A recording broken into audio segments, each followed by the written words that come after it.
हनुमान जी को लंका से समुद्र तक पहुंचाने वाली तपस्विनी कौन थी जो श्री राम के दर्शन कर चली गई परम धाम?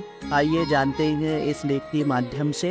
हनुमान जी जब अपने बानरों का दल लेकर माता सीता की खोज में निकले थे, उस गुफा में एक महिला तप कर रही थी। यह महिला कौन थी जिसने हनुमान जी को ये बताया था कि लंका किस दिशा में है और वह खुद श्री राम के दर्शन करने चली गई? भगवान विश्वकर्मा की पुत्री हेमा की सखी का नाम स्वयं प्रभा था। हेमा ने अपनी भक्ति और तप के बल पर भगवान शिव को प्रसन्न कर लिया था। शिव जी ने प्रसन्न होकर उसे दिव्य लोक की प्राप्ति का वरदान दिया। जब हेमा अपनी गुफा से दिव्य लोक में जा रही थी, तब उसने अपनी सखी स्वयं प्रभा को भी तप कर उपदेश दिया और कहा कि वह गुफा में रहकर निरंतर भगवान राम का चिंतन करें। जब भगवान राम के दूत माता सीता को ढूंढते हुए गुफा में आए, तब उनका आदर सत्कार कर उन्हें प्रेम से खिलाना पिलाना। इसके बाद भगवान राम के पास जाकर उनके दर्शन कर जीवन को धन्य कर मुक्ति हो जाना। अपनी सखी हेमा से उपदेश प्राप्त कर रही स्वयं प्रभा ने उसी गुफा में तपस्या शुरू कर दी। वानर राज सुग्रीव के आदेश पर जब हनुमान जी जटायु सहित अंगद आदि वानरों का दल लेकर माता सीता की खोज में निकले, तो रास्ते में उन्हें एक गुफा नजर आई। गुफा के अंदर जाकर उन्होंने देखा कि एक उत्तम बगीचा और तालाब है जिसमें बहुत से कमल खिले हुए हैं। वहीं एक सुंदर मंदिर है जिसमें एक तपस्विनी स्त्री बैठी है। दूर से ही हनुमान जी सहित सभी ने उस महिला के समक्ष सिर नवाया और महिला के पूछने पर उन्होंने सब वृत्तांत कह सुनाया। तब उस तपस्विनी स्वयं प्रभा ने कहा कि जलपान करो और भांति भांति के रसीले सुंदर फल खाओ। सबने स्नान किया, मीठे फल खाए, फिर सब उसके पास चले आए।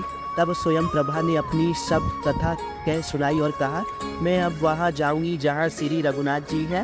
फिर स्वयं प्रभा ने कहा कि तुम सब आंखें बंद करो और जब तुम आंखें खोलोगे तो तब समुद्र के तट पर खुद को खड़ा पाओगे जिधर माता सीता गई है। सभी ने ऐसा ही किया। तब स्वयं प्रभा ने अपने तपोबल से सभी को लंका तक पहुंचाने के लिए समुद्र तट पर छोड़ दिया। इसके बाद स्वयं प्रभा स्वयं वहाँ गई और श्री रघुनाथ जी से मिली। उसने जाकर प्रभु के चरण कमलों में मस्तक नवाया और बहुत प्रकार से विनती की। प्रभु ने उसे अपनी अनपायनी अंचल भक्ति दी। प्रभु की आज्ञा सिर पर धारण कर श्री राम के युगल चरणों को, जिनकी ब्रह्मा और महेश भी वंदन करते हैं, हृदय में धारण कर वह बद्रिकाश्रम को प्रभु के परम धाम चली गई। दूसरी कथा के माध्यम से हम जानेंगे कि माता सीता भस्म कर सकती थी रावण को, लेकिन क्यों नहीं किया। माता सीता को साक्षात लक्ष्मी माना जाता है। वे श्री राम की ही तरह शक्तिशाली थी। वे चाहती तो रावण को उस वक्त भस्म कर देती जब वह हरण करने आया था। वे चाहती तो अशोक वाटिका में पहुंचकर भी रावण को भस्म कर देती या उसका किसी भी वक्त वध कर देती। लेकिन माता सीता ने ऐसा क्यों नहीं किया, जबकि वो तो खुद ही आत्मरक्षा में सक्षम थी। वास्तव में माता सीता स्वयं शक्ति स्वयं रूपा थी। मान्यता के अनुसार जब सीता जी ससुराल आई थी तो उन्होंने सबसे पहले ऋषि मुनियों और परिवारजनों के लिए खीर बनाई और दशरथ सहित सभी को परोसी। जब वे उन्हें खीर परोस रही थी, उसी समय तेज हवा का झोंका चला। सभी ने अपनी अपनी पत्तल संभाली, लेकिन उस दौरान राजा दशरथ की खीर में एक छोटा सा घास का तिनका आकर गिर गया।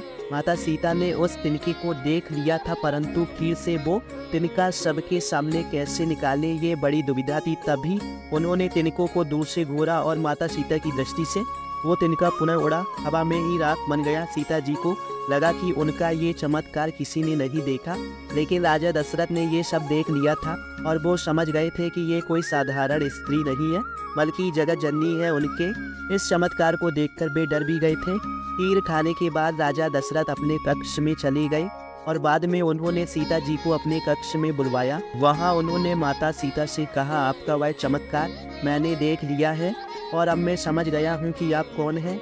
इसलिए आज आप मुझे एक वचन दीजिए कि जिस दृष्टि से आपने उस तिनके को देखा, उससे कभी किसी को नहीं देखेंगी। इस बात को सुनकर माता सीता ने दशरथ जी को वचन दिया कि मैं कभी भी किसी को इस दृष्टि से नहीं देखूंगी। जब रावण ने उनका हरण किया था तो वे स्वयं ही उसे भस्म कर सकती थी, परंतु वो राजा दशरथ के दिए वचन से बंधी हुई थी। इसलिए जब रावण उनके करीब आने का प्रयास करता था या उन्हें धमकाता था तो वो उसे कुछ नहीं करती थी, बस हाथ में तिनका उठाकर घूरने लगती थी और उसके प्रति अपनी क्रोध को नियंत्रित करती थी।